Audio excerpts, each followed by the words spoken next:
마음이 고요하시죠? 아까 전에 신고 올린 것이 선정에 될 때 참나가 그랬잖아요. 참나가 이런 자리죠. 이런 자리가 법신불 자리죠. 그 진리불공을 하면 이루어지는 거예요. 그러니까 서원을 바란 후에 똑갱을 하든지 선정에 들든지 그렇게 되어 있거든요. 교육금 15장에. 그러니까 선정에 들어버리면 참나가, 그 자리는 참나는 여러 개가 아니고 하나예요. 만세가 멸도되어 없어지더라도 항상 홀로 드러나는 자리, 만세 멸도 상공원 자리. 아까 했죠? 만세 멸도 상공원. 그것이 참나라. 예, 하나입니다. 하나가 자리가 다 이루어진다. 오늘 거룩한 날 우리 관상 이대원 우리 교수님이라 그러네요. 교수님의 강의를 받들도록 하겠습니다. 박수로서 맞이해 주십시오.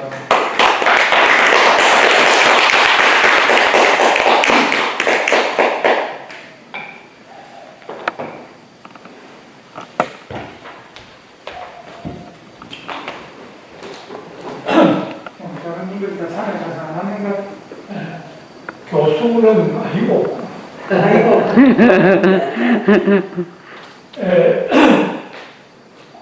오늘 자료도 없고 오늘 이야기 주제는 그 여러 소주제를 묶어가지고 종교의 제문제라 했는데 각 그 주제의 결론이 없습니다.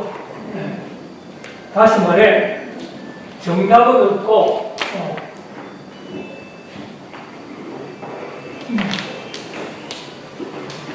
정답은 없고 이 문제에 대해 각각 한 번씩 생각해 보시기 바랍니다.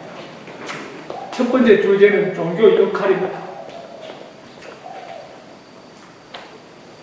오늘날 우리 사회는 불교와 기독교가 한국의 양대 종교로서 확고한 자리를 차지하고 있습니다.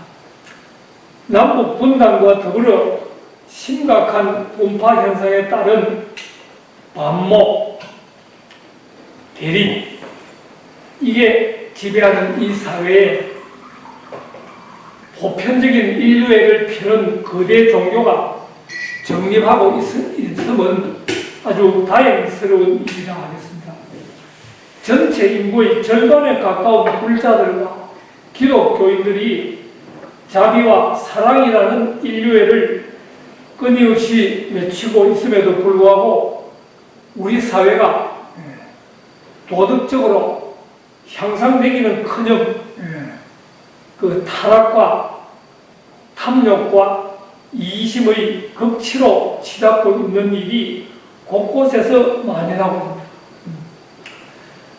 있습니다. 주지하시는 바와 같이 지금 우리 사회는 이 대립 반목, 제일 그게 이 여야 정치입니다. 사사건건 막 물고 뜯고 맞붙고, 그래서 이런 갈등이 국론을 분열시키고 국민 통합을 해치고 있습니다. 이게 시급하게 해결해야 할 과제인데, 이러한 갈등의 근저에는 오랫동안 역사적 비극이 쌓이고 누적되어 온 결과라고 볼 수 있습니다. 그거는 내가 몇 가지 말씀드리고 싶은데, 1945년 8월 15일 날 해방이 돼서, 해방이 된 게 정확하게 말하면 일본이 연합국에 항복을 한 날, 일본 천황이 미국, 영국에 대해서 우리 항복한다, 항복하고 방송한 날, 그날 12시에. 그래가지고 일본의 속국이었던 그 조선은 그렇게 해방이 됐는데, 이게 해방의 기쁨을 누릴 사이도 없이 국토가 분단이 되었어요. 갑자기 그 소련군이 북한을 진주하고 북한을 점령하고 그래 내려왔습니다. 그 배경을 보면은 그 1941년에 12월 달에 일본 그 특공대가 하와이 진주만을 습격해가지고 일본하고 전쟁이 안 됐습니까? 근데 소련은 그 미군은 일본하고 전쟁을 오랫동안 하고 자기네들 군인들이 피를 흘리고 이래가지고 얻은 전과가 소위 일본하고 한국인데, 소련은 일본하고 싸움 한 번도 안 했어요. 8월 6일날 히로시마 원자탄 터지고 난 뒤에야 소련이 일본에 선전포고를 했습니다. 그때 다 죽어가는 일본한테. 그러고 나서 만주로 그 일본 관동군을 공격했어요. 전리품을 챙기려고. 그래가지고 청진항으로 해가지고 북한을 점령했거든요. 그리고 저게 또 일본 본토에 저게 그 홋카이도 위에 그 살린 거기 북방 사계도도 점령했습니다. 그게 본래 일본하고 소련하고 말씀이 많던 섬인데, 옛날 노일 전쟁 때 일본이 이겨가지고 그 섬을 일본이 빼앗아왔거든요. 근데 2차 대전 때 그래가지고 또 소련이 또 빼앗아가버렸습니다. 그럼 한국을 그 북한에 진주해가지고 소위 부동함을 얻기 위해서 그래가지고 부랴부랴 늦게 이제 미군이 이래가지고 안 되겠다 해가지고 38도선을 경계로 남북에, 그럼 북한에는 소련이 진주하고 미군이 남한에 진주하고 해가지고 그렇게 38도선이 정립되고 남북 분단이 이때 결정이 된 거예요. 근데 그때 그 미군이 왜 미적거렸느냐 하면은 미군이 제일 선발할 때가 오키나와에 있었어요. 오키나와에 주둔하던 24군단, 하지 중장은 24군단이었는데 좀 꿈틀거렸어요. 어떻게 행동 안 하고.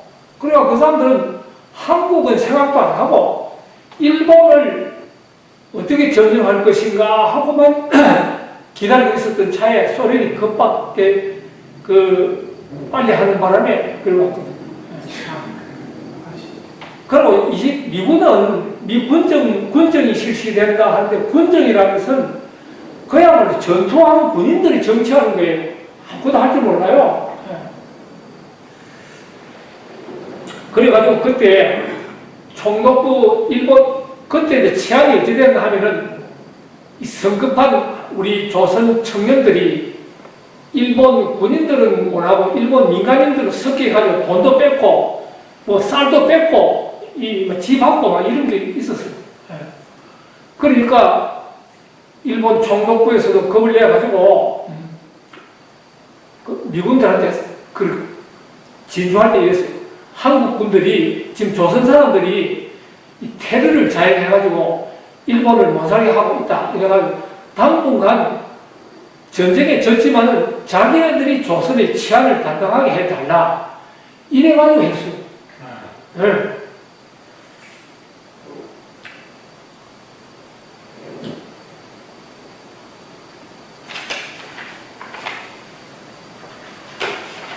그래가지고 그 두 강대국의 그 명분은 한국에 주둔하고 있는 일본군의 무장 해제를 위해서 그렇게 진둔하게 됐습니다. 그 다음에 이제 미군이 언제 왔느냐 하면 9월 20 며칠 전에 인천으로 해서 들어왔어요. 들어왔는데 미군이 전쟁할 때도 정치할 때도 모르니까 외정 때 근무했던 그 사람들, 저 시골 면석이부터 총독부 중앙선 관리까지 외정 때 일하는 그 공무원, 그 사람들을 그대로 임명을 했거든요. 네. 그러니까 뭐 공무원 시험을 치겠습니까? 어쩌겠습니까? 그 당시에 소위 대명하니까 반자에 하던 그 친일파들 그대로 소위 독립군 때리잡던 그 사람들로 그대로 임명을 하고 일을 시작하게 된 거예요. 그럼 이게 또 3년 뒤에 이제 남한만 민선회 해가지고 그 정부가, 이승만 정부가 세워졌는데, 이승만 정부에도 어쩔 수 없어가지고 그 미군령 때 일하던 그 사람들 그대로 받았거든요. 공무원들로. 내가 일본 통치 시대 때 일하던 그 사람들로 그대로 받아가지고 채용했어요. 그래, 이제 그게 갈등이 원인이 되는 거예요. 예. 그게 곳곳이 그때 다 그랬어요.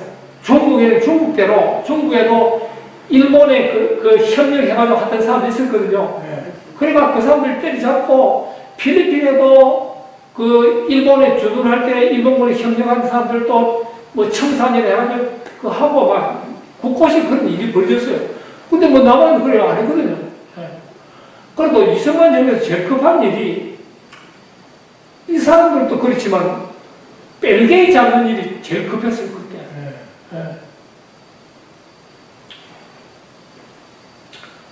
이 사람들은 그 당시에 삼국 출신이었어요. 대통령회의가 반자에 6.25 때는 김일성 장군 만세, 대한민국 만세 이라면서 그게 우리 지금의 이 사회 분열의 갈등의 원인이 이런 데서도 있다고 볼 수 있어요. 그 당시에 지식인들은 거의가 좀 이 좌경화된, 공산화된 그런 사상을 가지고 있었던 거예요.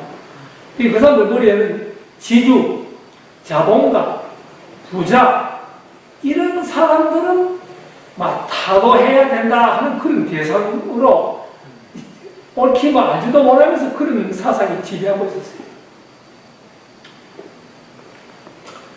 그러니까 이승만 정부에서도 곳곳이 숨어있는 군대, 국회, 뭐 정부에 숨어있는 그 빨래를 색출하기 위해서 그 외정 때 독립군 잡던 7일 경찰 노덕술도 이때 채용을 하고 이랬거든요.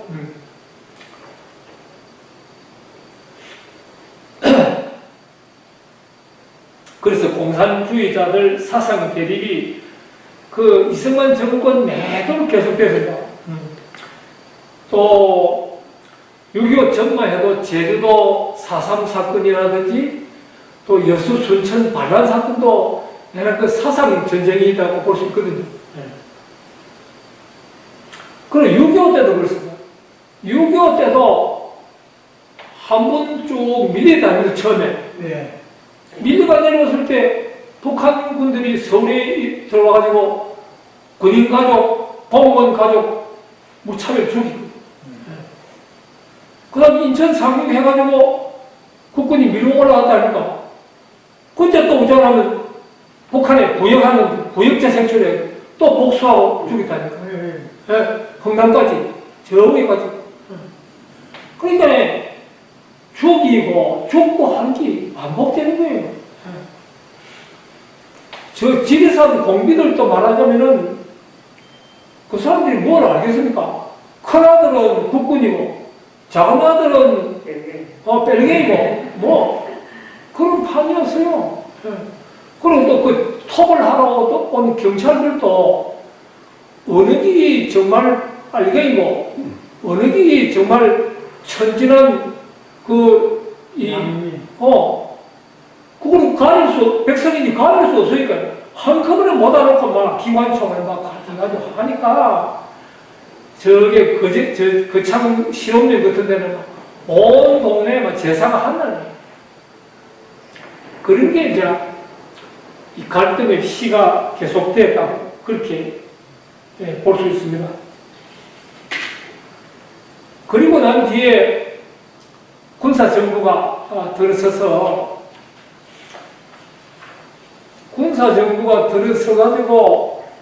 그 산업화를 이루고 한 것은 물론 잘한 면도 있지만은 그 민주화가 후퇴되고 또 군사정부 때에 소위 지역 갈등, 동서 갈등, 영남과 호남의 갈등 이런 게 심화되고 지금 광주하고 전라남도는 국회의원에 전부 민주당이죠. 이쪽이 하나도 없어요.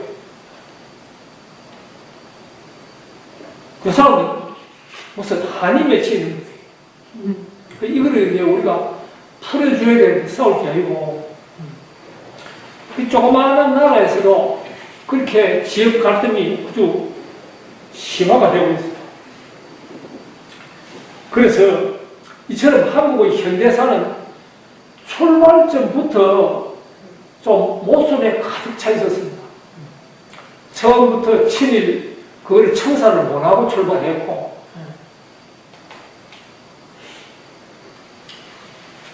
자, 그 이야기 그만하고 현대는 무한 경쟁의 시대로 아이들은 어린 시절부터 경쟁하도록 부침을 받고 자랍니다.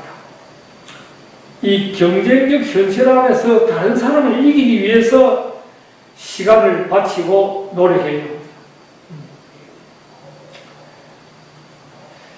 학문 기술의 발달과 과학 문명의 진보로 종교의 영역이 전부 점점점 축소되어 가고 있고, 결국에는 종교의 존재 의미가 아예 없어져 버릴 가능성도 있게 된다.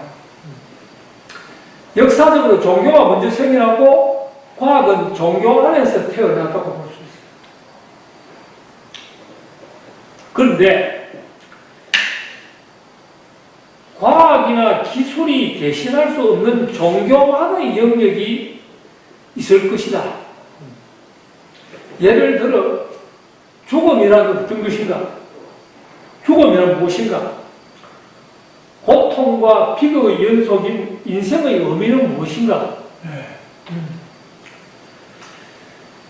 이런 데에서 종교는 아까 내가 말한 바와 같이 사회 전체를 유지하고 통합시키는 역할이 있는 반면에, 이 일반적으로 종교의 본령이라 하면은, 종교의 본령이라 할까? 역할이라 할까? 이런 거 보면 구원이거든요.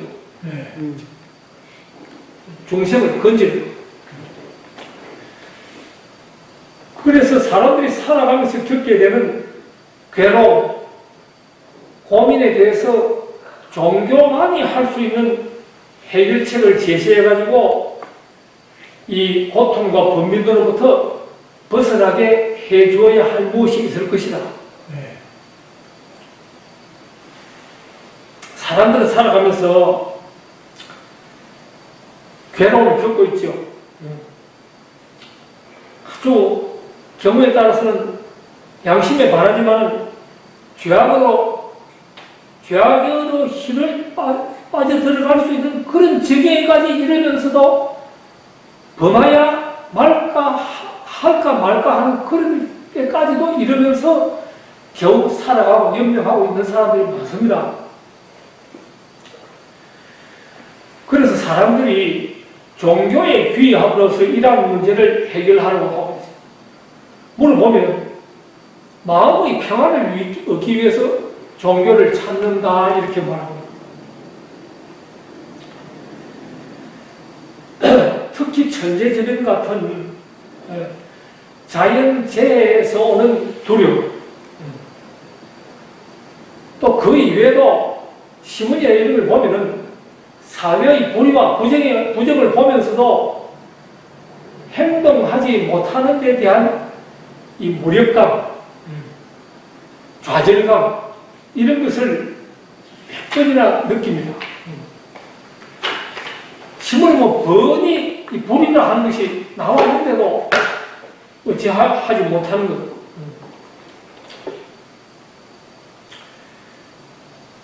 종교적 스승인 고타마 시다르타, 또 예수 그리스도는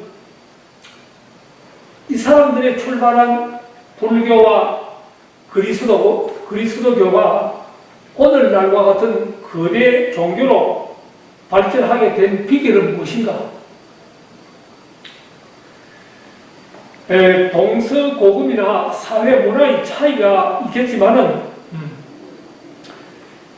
인간이라면 누구나 걸어야 할 보편적인 삶의 길을 이 사람들이 제시했다고 볼 수 있어요. 초기 불교는 역사적으로 볼 때 인도인들의 삶의 방식과 밀착되어 있는 바라본교의 사성제, 신분 계급제도, 지금도 있다 가는데 천성적으로 타고난 속박이 인도 사회에서는 브라만, 크샤타리아, 바이샤, 수트라 하는 이런 천민계급, 여기에 불타는 부처님은 초월해서 평등한 윤리 이념을 제시해요. 그래서 불교가 세계 종교로 발전했다고 볼 수 있습니다.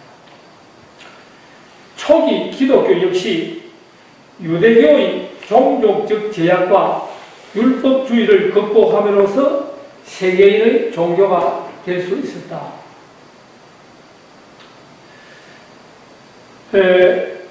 초기 붓다는 무상하고 괴로우며 무의미한 생사의 반복, 생사의 반복이 윤회 아닙니까?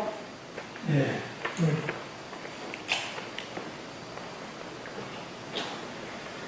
그 윤회로부터 벗어나 열반과 안식을 얻는 길을 제시했다, 중생들에게.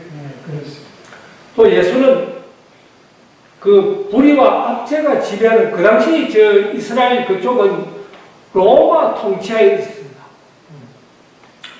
그래서 이런 로마 통치하에 맞서서 하나님의 나라에 이르는 새로운 길을 제시하였습니다.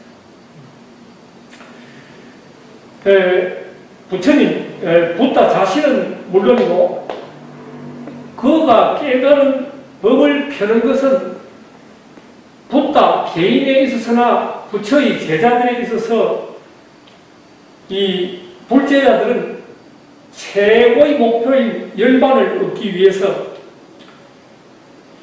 붓다의 가르침을 전파하기 시작했습니다. 이 전파를 최고의 목적으로 생각했습니다. 불법의 전파였습니다. 또 기독교의 경우에도 신을 아버지라 부르며 신에 대해 말을 거는 방식은 신에 대한 친근감을 표시한다. 그 당시에 예수가 관심을 가졌던 것은 유대 사회가 가난한 병자들, 이 사람들을 인격적인 인간으로 대하지 않고 무시하고 박해한 현실에서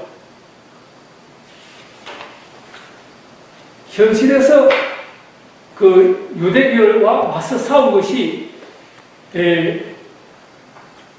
이 오늘날의 기독교가 이렇게 세계 종교로 우뚝 서게 된 계기가 되었다고 합니다. 예수가 외쳤던 것은 정의와 사랑이라고 말할 수 있겠는데, 구약 성서 이래의 예언자였던 예수는 당시 종교 지도자들의 부정과 불의에 맞서서 정의와 사랑을 외쳤다. 그래, 여기 하나, 이 종교의 협력이라 할까, 뭐 역할이라 할까, 뭐 그런 겁니다. 그 다음 있는 것이 종교의 협력인데, 종교가 서로 협력하려면 두 종교가 배타적인 태도를 버려야 서로 관용과 존경심을 가지고 공존과 발전을 도모해요. 종교 대립의 양상이 가장 극심한 데가 불교하고 기독교입니다. 기독교인들의 경우에 이 사람들이 불교를 볼 때는 불교는 미신이나 우상 숭배에 빠진 종교처럼 보인다. 불교인의 경우에 기독교는 유치하고 맹목적이고 공격적인 종교로 보인다. 기독교와 불교의 그 문화적 배경이 발생 당시부터 다른 데도 이유가 있지만은 이 종교라는 것이 진리에 대한 신념이기 때문에 자기들하고 반대되는 입장을 용인하는 것이 지극히 어렵습니다. 종교는 각자 방식으로 인간의 향상과 완성을 추구해가는 과정입니다. 종교는 어떻게 보면 인간이 직면하고 있는 현실의 고통을 벗어나려고 하는 몸부림 중의 하나가 종교라 이렇게 말하는 사람도 있습니다. 그냥 둔다면 개선되지 않을 고통의 현실을 수행을 통해 극복해 가는 것이다. 세계 모든 종교는 인류의 행복과 평화를 목적으로 합니다. 그 종교 갈등의 가장 큰 원인이 서로의 배타성 때문이라 했는데, 자기 종교만이 진리라는 독선으로 다른 종교에 대해 적대적인 감정을 갖게 되면 여기서 갈등이 시작하고, 그 종교 갈등은 다른 종교 간에도 벌어지고 같은 내의 종교 안에서도 벌어집니다. 서남아시아, 중동을 여우는 이란, 이라크 전쟁, 또 유럽의 아일랜드 전쟁, 영국, 이런 것들은 한 종교 내에서 서로 갈등이 일어나서 나타나는 경우입니다. 이 종교 갈등에 국가 간의 대립이나 민족 간의 이해관계가 개입되면 대규모 분쟁으로 확대가 됩니다.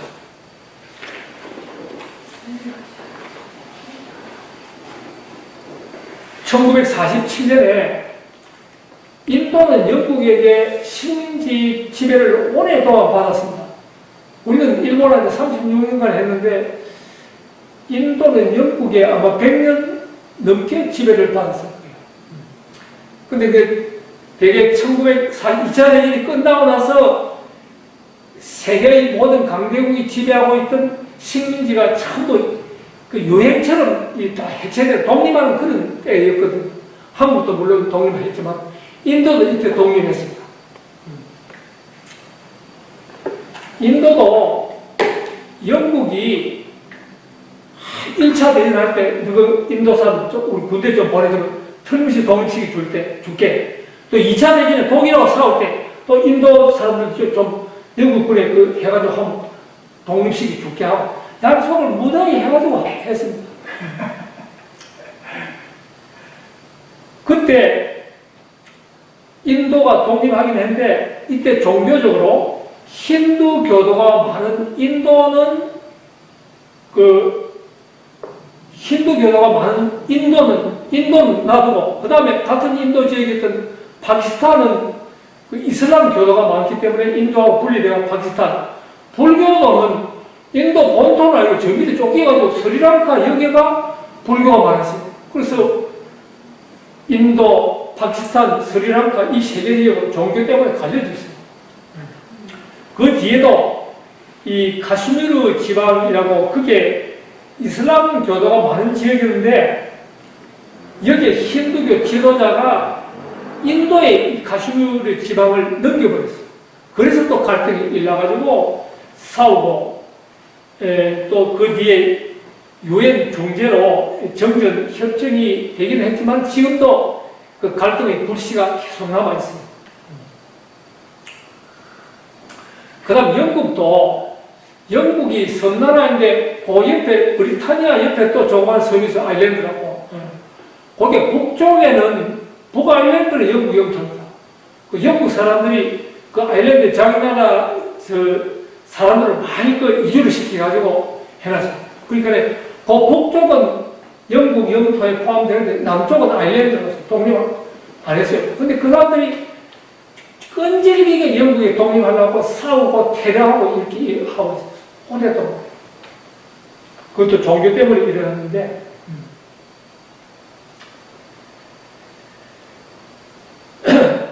영국도 저기 문제가 많은가 봐요. 저쪽에 있는 스코틀랜드도 그 독립하려고 지난번에 국민 투표도 한 적이 있었고. 근데 요번에 뭐 영국 여왕 죽고 나서 좀 스코틀랜드는 좀 오바가 되었다 하는데 지역적인 갈등이 어디라고 있는 모양입니다.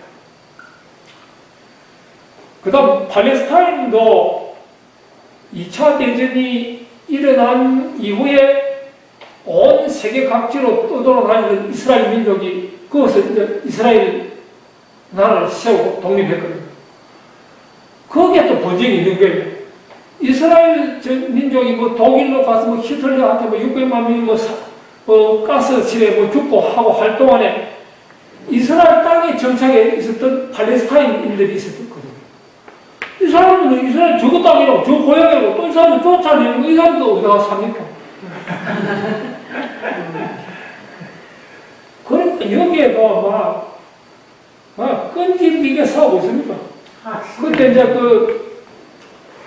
여기에도 이스라엘 사람들이 미국에 많이 있어요. 미국에 돈을 가진 사람들이 많이 있어요.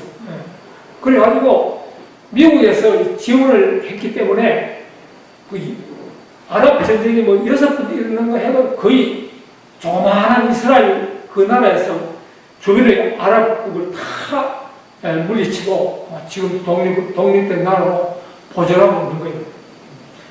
이스라엘은 아마 본국 영토에 거주하는 국민보다도 해외에 거주하는 자기 국민들이 더 많을 거예요. 또 국부도 해외에 거주하는 이스라엘인들이 본토사보다 더 많은 부를 가지고 있다고.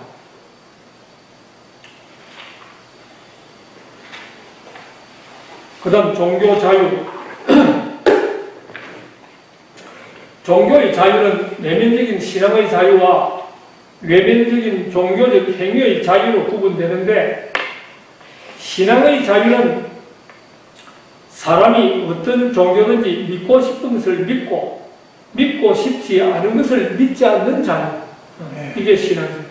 종교 행위의 자유는 신앙을 여러 형태로 외부에 표현하는 자유다. 예배, 집회, 결사의 자유, 선교, 전도의 자유, 이런 것들. 이런 개념은 근세까지만 해도 지금과 같이 널리 실현되지 못하였고, 과거에는 아주 얽매여가지고 이 자유가 허용되지 않았다고 합니다.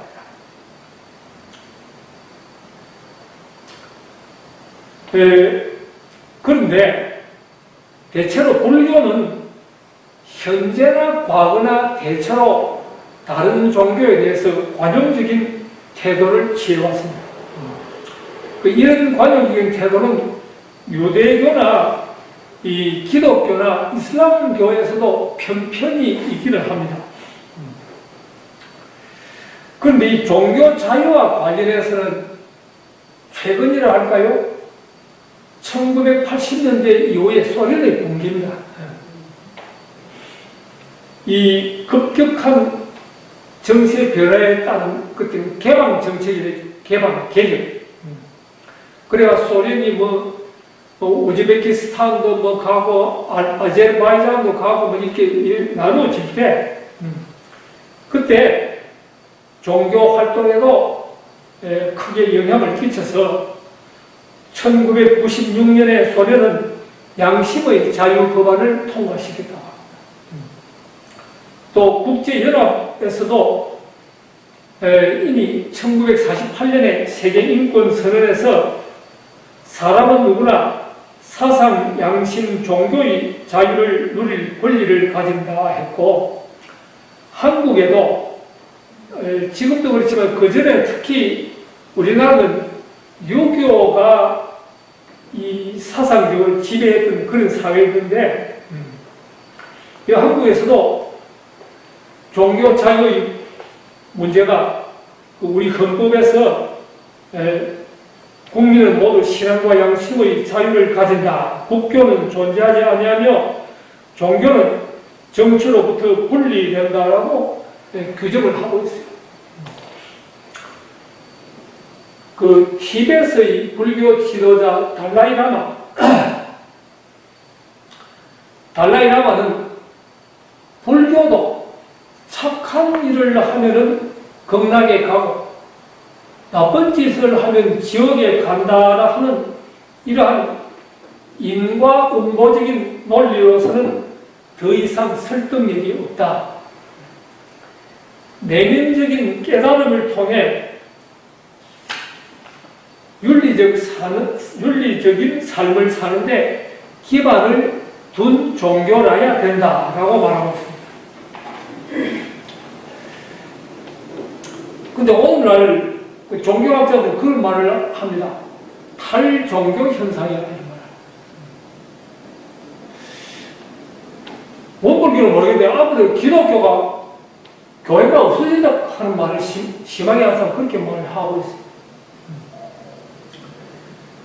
이 탈종교 현상의 원인을 현대인들은 좀 교육 수준이 높아져서 개인의 주체성과 존엄성을 강조하고 스스로 삶의 주인이 되어서 자기만이 독특한 삶을 구현하려고 한다.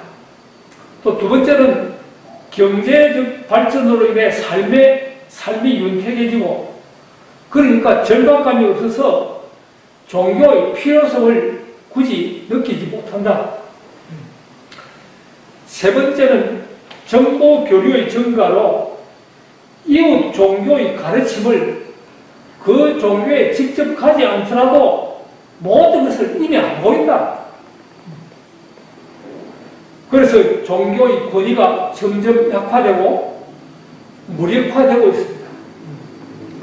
또 그 종교의 심오한 가르침과 그 우대받던 존경받던 성직자들의 권위가 점점 무너지고 무비판적으로 수용되지 않는다.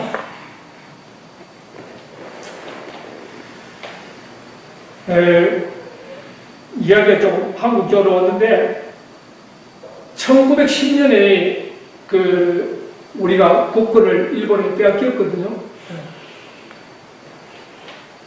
그래서 소위 일본에 강제화되었어요. 이때 종교도 일본 종교가 우리나라에 들어왔어요. 일본 불교가. 그 당시 전통 불교의 한국 전통 불교의 그 계율 중에서 두 가지가 하나는 독신, 결혼 안 하는 거. 그 다음 채식이다, 채식. 육식 안 하는 거. 그런데 일본의 불교가 들어오면서 이게 파괴됐어요. 대처성.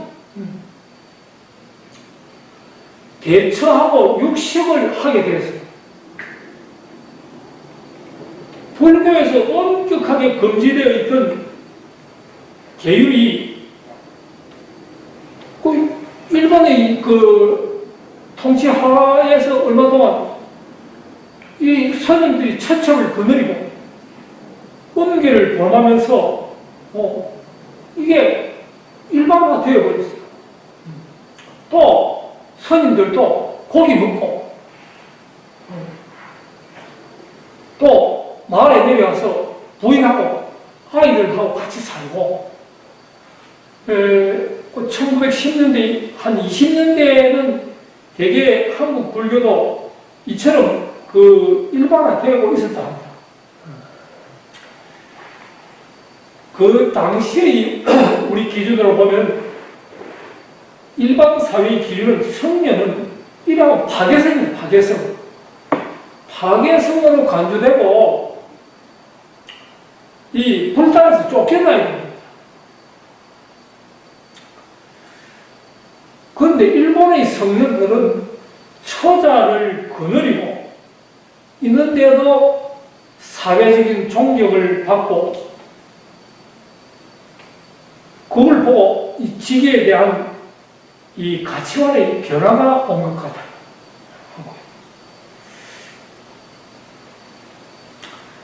1920년대에는 우리 성녀 사회에서도 숨어서 처첩을 거느리고 하는 성녀 수가 상당수에 있었다 하고, 특히 그 당시의 정부로 할까 총독부에서는 당연시 하고 전혀 제재를 하지 않았어요.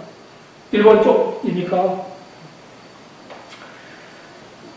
한용운이라고 여러분 알죠? 한용운 스님이 님의 침묵하고 그랬는데 이분이 대처성입니다. 네, 조선 불교 유신론에서 조선 불교를 부흥시키는 중요하고 시급한 대책 중의 하나가 성녀의 대처와 성녀에게 결혼을 허용해야 하고 성녀의 혼인은 성녀 자유의사에 맡겨야 된다라고 주장하고 있습니다. 이러한 움직임이 용주사의 주지 강대전이라 하는 스님이 계셨는데 이때 이러한 내용의 취지를 총독부에 건의를 한 적이 있었어요.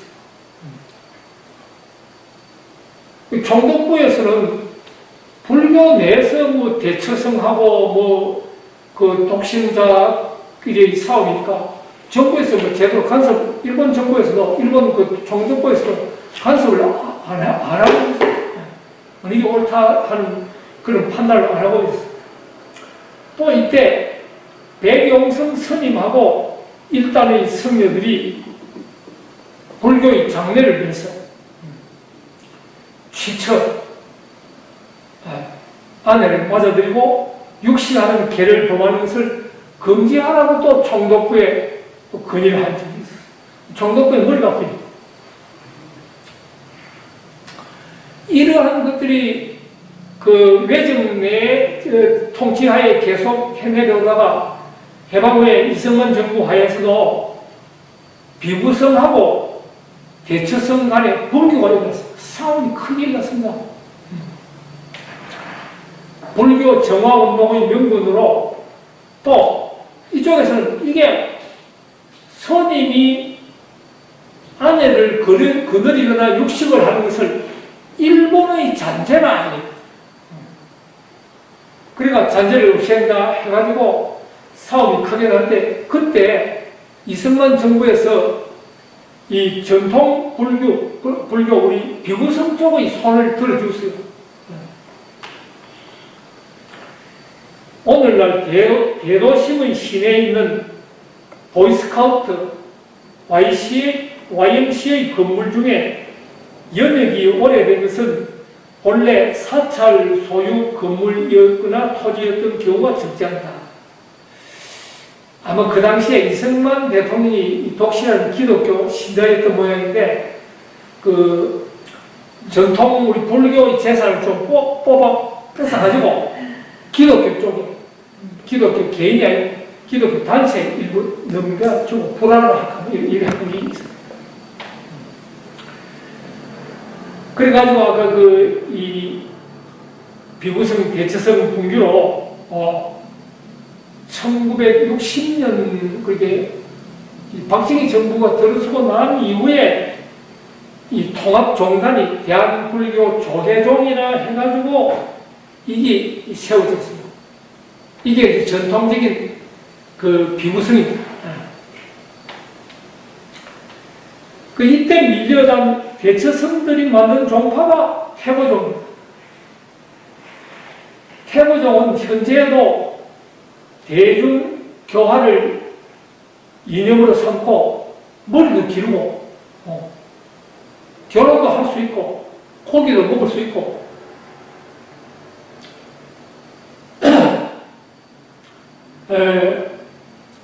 이게 뭐 어느 것이 이 친일 잔재라고는 말할 수 없지만은 또 한편 우리 원불교 쪽에도 보면은 이것이 일본 쪽의 그보다도 시대의 대세였지 않은가 이런 생각을 하고 있습니다. 한국 불교는 조계종이라 하는 결혼하지 않는 종들의 집단과 일본처럼 대처성이라 하는 결혼을 허용하는 태고종 중들의 단체로 양분되어 있다 이렇게 볼 수 있습니다. 맞다 아닙니까? 좋아하니까. 그지? 그리고 전통적으로 내려오던 우리 이 천년고찰 문화재 이런 것들은 그 조계종의 몫입니다. 불국사나 그 통도사나 이런 것들은. 근데 아마 뭘 해도 그런 재산이나 이 절에 딸린 전당 이런 것들도 뭐 그 알력이 있고 뭐 그런가 봐요. 재산도 못 봐야지가. 예. 중이라 거기에 무섭다. 성이라 잘했어. 땡중.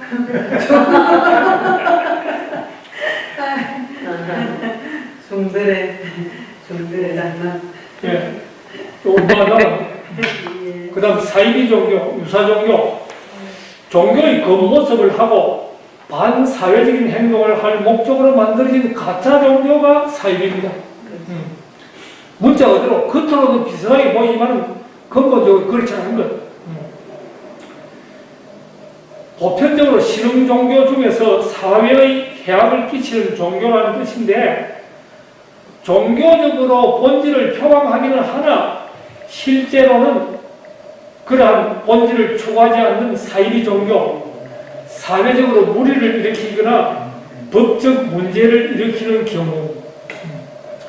근데 이거는 그 이단하고는 좀 다르다. 이단은 그 배타적인 시각에서 자기 신앙과 일치하지 않는 신앙, 그런 종파를 의미한다고. 이단이 나면 기독교 내에서 말하자면 카톨릭 쪽에서 보면 이단이 개신교입니다. 예수교, 그리스도교 이게 이단이에요. 이단은 그럴 때 하고 사이비하고는 조금 다르다고 볼 수 있어요. 사이비 종교는 종교의 겉모습을 하고 신도들의 돈을 빼앗거나 사기를 쳐서 반사회적인 행동을 하는 범죄 집단을 의미한다.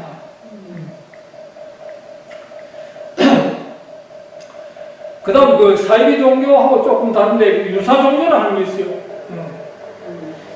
그 모방성을 내포하고 그 권모술수로 위장한 집단이나 반사회적인 집단이라 하는 의미가 좀 내포되어 있는데 기성 종교의 형태로 그 움직여가는 종교이지만은 모태 종교에서 불만을 품고 남아가지고 자기 수법의 가르침을 현실화하는 그런 경우가 유사 종교라 합니다. 그 여러 종교를 역방하고 그 여러 종교를 역병한 중에서도 좋은 점만을 흡수하고 취합해가지고 만든 종교. 그래가지고 이러한 유사성에 입각한 종교들이 우리 사회에서 새롭게 발돋움하고 일어서리는 신흥 종교에서 찾아볼 수 있다. 신천지 같은 것도 이런 유행이 아닌가 볼 수 있는데, 사이비성에 입각한 종교는 거짓과 권모술수로 행해지는 종교. 종교인 것처럼 위장하고 버리는 사회운동으로 영숭배를 하는 그런 영숭배교를 형성하는 모습. 지도자 개인이나 종교를 극심하게 신격화하거나 숭배합니다. 신도들도 마약이나 성욕, 선민의식, 우월감 등 인간의 욕망을 이용하여 세뇌하고 포교하는 것.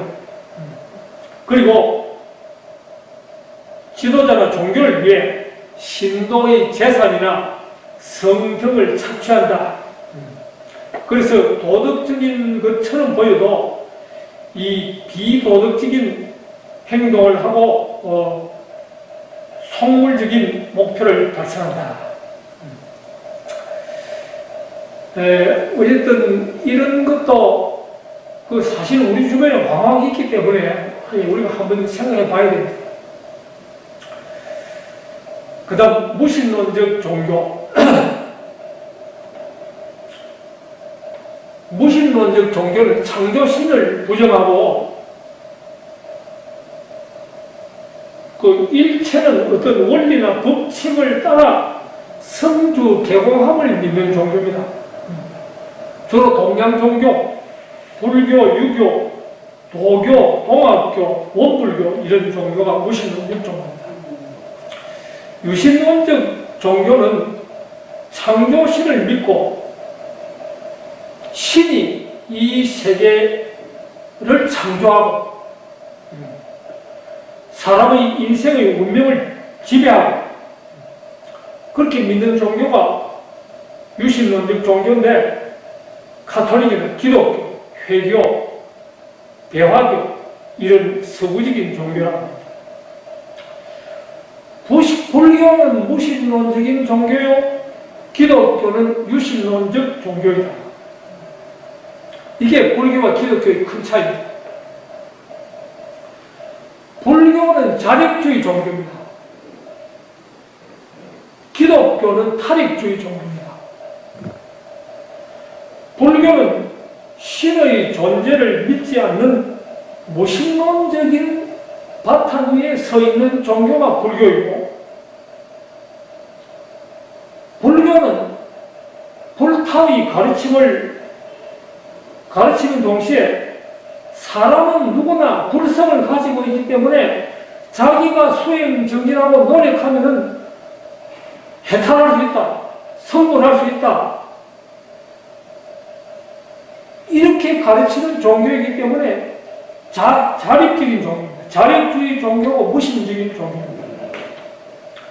그래서 중생은 자기 수행 여하에 따라 다 불타가 될 수 있다고 이야기합니다. 기독교적으로 이야기한다면은 사람은 다 누구나 신이 될 수 있다, 이런 이야기입니다. 이런 이야기를 기독교에서 하면 큰일 납니다. 신은 될 수 없어요, 기독교에서는. 기독교에서는 용납할 수 없는 이야기입니다. 불타는 신이 아니고 신에게 권능을 부여받은 그런 사람도 아니에요. 불타는 그저 한 인간이었을 뿐입니다. 부처님은 6년의 수도 끝에 인생의 대진리를 깨달은 선각자일 뿐입니다. 선생일 뿐입니다. 그래서 사람은 누구든지 진지한 수행을 통해서 불타가 될 수 있다. 여기에 뭐 신의 은총이나 뭐 성령이 이런 게 필요 없다. 지가 공부하면 된다. 불타는 하나의 이상적인 인간이며 스스로 진리를 깨닫고 자기의 인격을 이루었다. 그가 깨달은 진리의 내용이 불교이고 그 진리의 내용은 누구나 이해할 수 있고 합리적인 것이다. 그래서 불교에서는 우리가 믿고 의지할 것은 자기하고 진리밖에 없다고 말합니다. 신을 믿을 필요가 없고 신의 힘을 의지할 필요가 없다. 나는 자력으로 나를 구할 수 있고 불성을 지니고 있기 때문에 해탈과 열반의 자유자재경에 내가 도달할 수 있다. 심적불이라 했습니다. 마음이 부처졌어요. 그래서 내가 나의 등불이에요. 자등명이 진리가 나의 등불이에요. 법등명이 했습니다. 내가 나의 의지처고 법이 나의 의지처라. 석가모니는 운명하면서 제자들에게 게으르지 말고 부지런히 수행 정진하라. 오직 자기와 진리를 믿고 끊임없이 수행하라는 최후의 말을 남겼습니다. 그런데 기독교에서는 안 그럽니다. 예수 그리스도가 나의 주요, 하나님이 우리의 등불이라고 이렇게 가르칩니다. 기독교는 탈익주의 신앙이고 불교하고 보면 하늘과 땅만큼의 차이가 있어요. 기독교는 유신론과 탈익주의 종교입니다. 인간은 불타, 부처님은 될 수 있어도 신은 될 수 없다고 말하는 사람들 쪽에서는. 불교에서는 스스로 수행에 의해서 구원이나 해탈이 가능하지만 기독교에서는 자력주의에 의해서 자기 구원은 불가능하다. 내가 나를 구원할 수는 없는 것이다.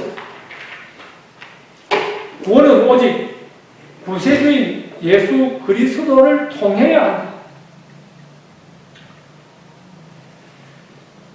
한 번 더 불교는 무신론과 자력주의의 종교고 기독교는 유신론과 탈익주의 종교라고 볼 수 있습니다. 이것도 한 여러분이 생각해야 할 주제로 하나 던졌고, 그 다음 기복신앙입니다. 말 그대로 복을 기대하고 내게 득이 되는 복을 바라는 신앙 형태가 기복신앙입니다. 여기서 복이라는 것은 재물, 무병장수, 내세의 공덕, 자손의 번창, 이런 인간적인 욕망이 전부 다 복입니다. 이런 기복신앙의 형태는 현대의 고등 종교에도 볼 수 있지만은 아주 원시시대, 고대의 원초적인 종교 형태에서 찾을 수 있습니다. 고대의 미개사회에서.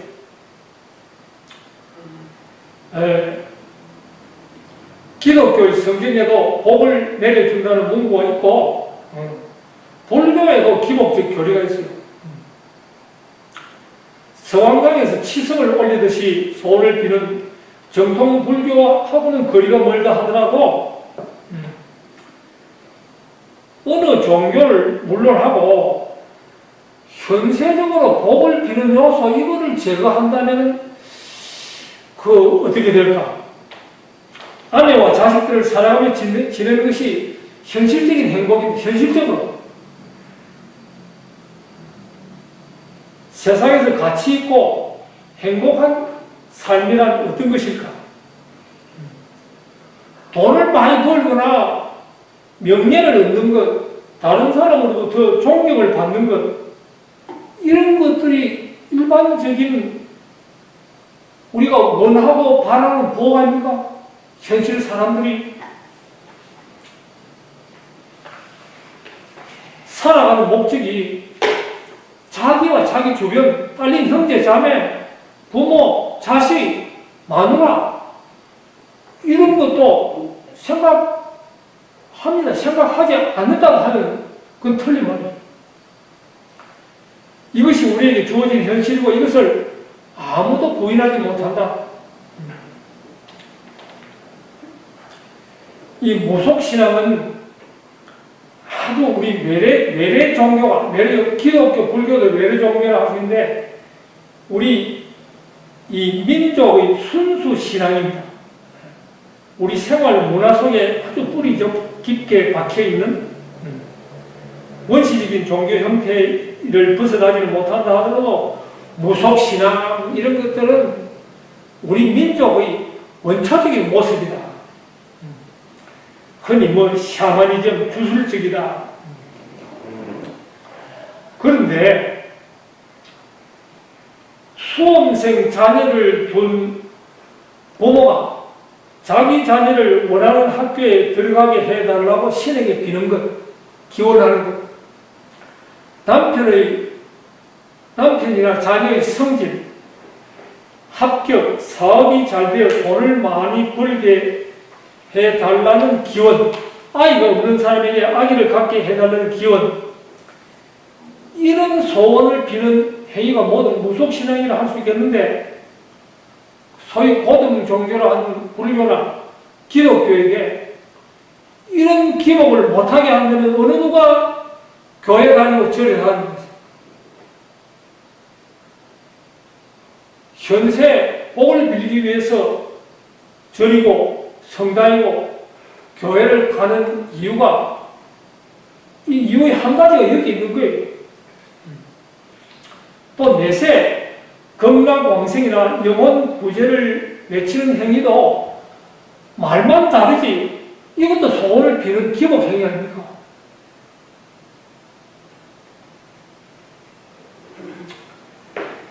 그 일본에는 신사를 아니겠습니까? 일본에도 불교가 뭐지? 신사, 그냥 신을 모시는 신도라는 교가 있어요. 그게 동네마다 있어요. 근데 오미꾸질 해가지고 그 가서 200원, 1000원이나 2000원 주면 종이 쪽지를 사거든요. 거기 가서 얘가 자기 원하는 걸 적습니다. 근데 보면은 아빠 용돈 올려주세요 이런 것도 있고, 거기 적어가지고 그 나무 가지에 매달고 기도합니다. 그게 내가 기복신앙 아닙니까? 일본에. 일본에는 귀신이 많아요. 뭐 200개까지는 된다 하는데 그 사람들 삶이 우리하고 똑같아요. 아들 시험 칠 때는 아침에 그 저리고 신사에 가서 돈 200원 내고 그래가 딱땅 치고 이래 합니다.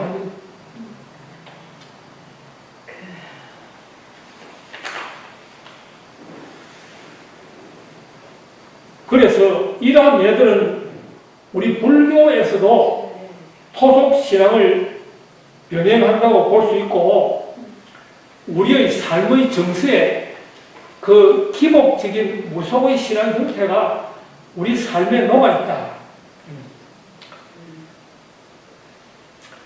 그래서 현대사회에 걸맞은 종교의상을 정립하고 구시라는 재래의식을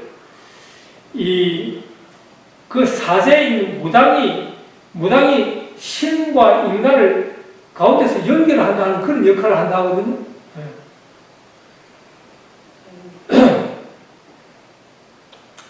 그래서 신명의 조화로 일반 사람들을 대신해서 복을 빌고 질병을 치료하고 그래서 죽은 사람의 혼을 위로하고 신과 영파를 통해서 송신하는 것이 이러한 그 무속신앙이라 할 수 있는데 이것도 우리가 배척할 것이 아니라 이것도 우리 민족의 고유 정서 속에 이런 것들이 남아있다.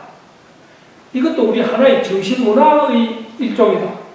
이렇게 볼 수 있고 이러한 문화를 하도 낮게 평가하거나 또 과장되게 평가해서도 안 된다 하는 이런 이야기를 하고 있습니다. 네, 여러 가지 이야기하는데 이 정도에서 마치겠습니다.